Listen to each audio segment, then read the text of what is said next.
प्रिय विद्यार्थियों, BSc agriculture part first में आज मैं आपको ग्रुप्स या सामाजिक ग्रुप्स, समूह या सामाजिक समूह के बारे में जानकारी दूंगा।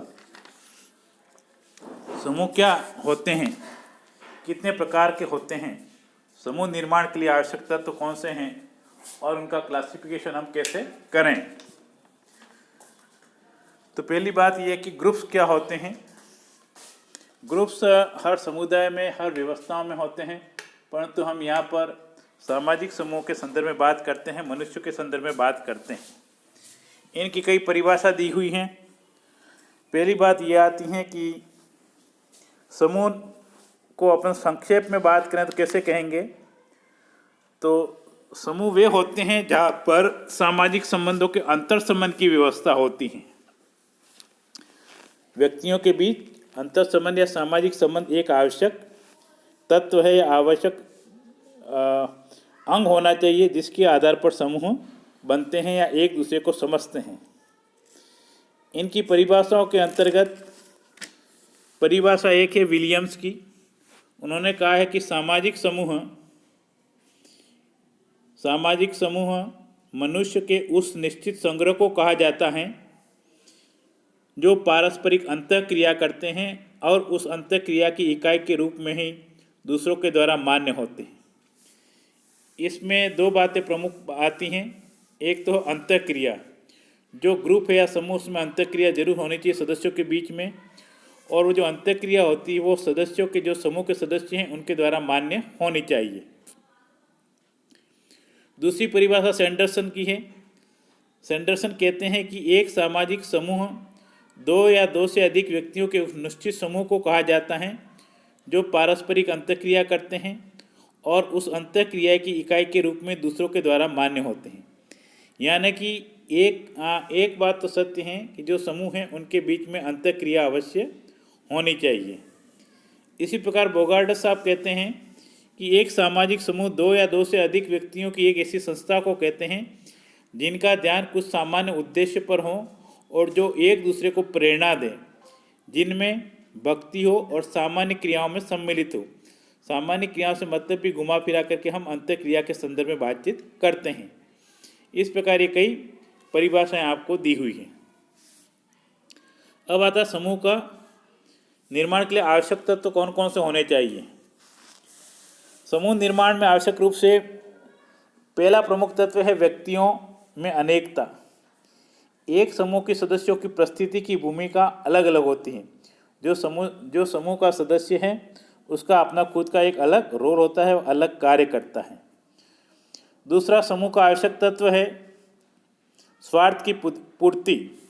स्वार्थ की पूर्ति के तहत ये होता है कि मनुष्य प्रायः किसी समूह से उस लिए जुड़ता है कि कोई उसके निहित स्वार्थ हैं, उनकी पूर्ति समूह के सदस्यों के द्वारा पूरी की जा सके। तीसरा आवश्यक तत्व है पारस्परिक जागरूकता।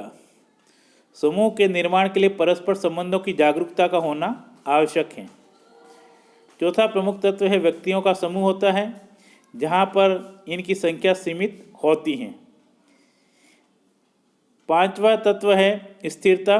व्यक्ति की अपेक्षा समूह में अधिक स्थायित्व की होती है। एक आवश्यक तत्व सदस्यता है जहाँ पर यह सदस्यता ऐच्छिक होती है। एक इनका उद्देश्य भी होना चाहिए। इन उद्देश्य के आधार पर ही समूह का निर्माण होता है। अगला तत्व है सहानुभूति। समूह में आवश्यक बने रहने के लिए एक दूसरे के मध्य सहयोग, सहानुभूति होना आवश्यक है। एक आवश्यक तो सामाजिक संबंध है जहाँ पर सदस्यों के मध्य महत्वपूर्ण होते हैं और जिसमें समूह सदस्य सुदृढ़ और स्थायित्व प्राप्त करते हैं। कार्यात्मक विभाजन।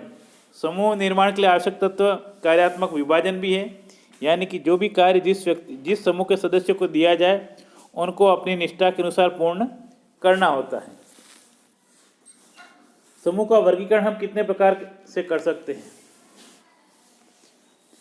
यूँ तो समूह का वर्गीकरण कई प्रकार से कर सकते हैं, परंतु कूले साहब ने इनको प्राथमिक समूह और द्वितीयक समूह के रूप में बांटा है। प्राइमरी ग्रुप्स और सेकेंडरी ग्रुप्स। प्राइमरी समूह क्या होते हैं? वे घनिष्ठ होते हैं और आमने सामने के संबंध एवं सहयोग द्वारा लक्षित होता है। जो प्राथमिक समूह होते हैं उनमें हम की भावना होती है, और दूसरा यह है कि इस समूह के सदस्यों के बीच आमने सामने के संबंध होते हैं, जैसे परिवार, मित्र का समूह, पड़ोस। ये प्राथमिक समूह के एग्जाम्पल हो सकते हैं। इनकी विशेषताएं क्या होती हैं?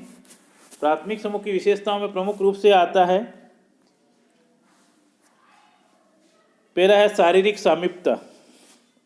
शारीरिक सामीप्यता के अंतर्गत घनिष्ठ संबंध होने के लिए शारीरिक समीपता महत्वपूर्ण होती है, जैसे परिवार के सदस्यों के बीच, मित्रों के बीच में खाने पीने से, उठने बैठने से घनिष्ठता विकसित होती है। दूसरा है समूह का लघु आकार। जो प्राथमिक समूह होते हैं आकार में छोटे होते हैं, सदस्यों की संख्या कम होती है, जिससे सदस्यों में अंतःक्रिया व विचारों का आदान प्रदान हो सकता है। तीसरी विशेषता है संबंधों में निरंतरता और स्थिरता होती है प्राथमिक समूह में। अगर इनकी आंतरिक विशेषताओं की बात करें तो उसमें प्रमुख रूप से आता है समान उद्देश्य होते हैं इनके, किसी खास उद्देश्य को लेकर बनाए जाते हैं प्राथमिक समूह। संबंध स्वयं साध्य होता है, संबंध इनका व्यक्तित्व होता है, संपूर्ण संबंध होते हैं, और जो संबंध होते हैं स्वतः ही होते हैं, और इनका कंट्रोल भी आपस में अत्यधिक होता है। ये प्रमुख रूप से प्राथमिक समूह की विशेषता हुई। द्वितीयक समूह के अंतर्गत वे आते हैं जिनमें प्रत्यक्ष संबंध नहीं होते हैं, यानी कि अप्रत्यक्ष संबंध होते हैं। इनमें अनिरंतरता और औपचारिकता आदि का होता है, और जो संबंध होते हैं वे घनिष्ठ भी हों ऐसी आवश्यकता नहीं है। शारीरिक समीपता की आवश्यकता नहीं होती है। जो द्वितीयक समूह हैं उनके उद्देश्य संपूर्ण न होकर किसी विशिष्ट भाग से संबंधित रखते हैं। इनकी विशेषता में क्या आता है? पहला है ये वृहद संघ होते हैं। इनका साइज या आकार बड़ा होता है और अपने विशिष्ट के कारण वृहद संगठन होते हैं। दूसरी विशेषता इनकी औपचारिक संबंध होते हैं। द्वितीयक समूह के जो सदस्य होते हैं उनके सदस्यों के बीच में घनिष्ठता, निरंतरता और समीपता आदि के गुण नहीं पाए जाते हैं। इनके जो सदस्य होते हैं वे अप्रत्यक्ष सहयोग करते हैं एक दूसरे को।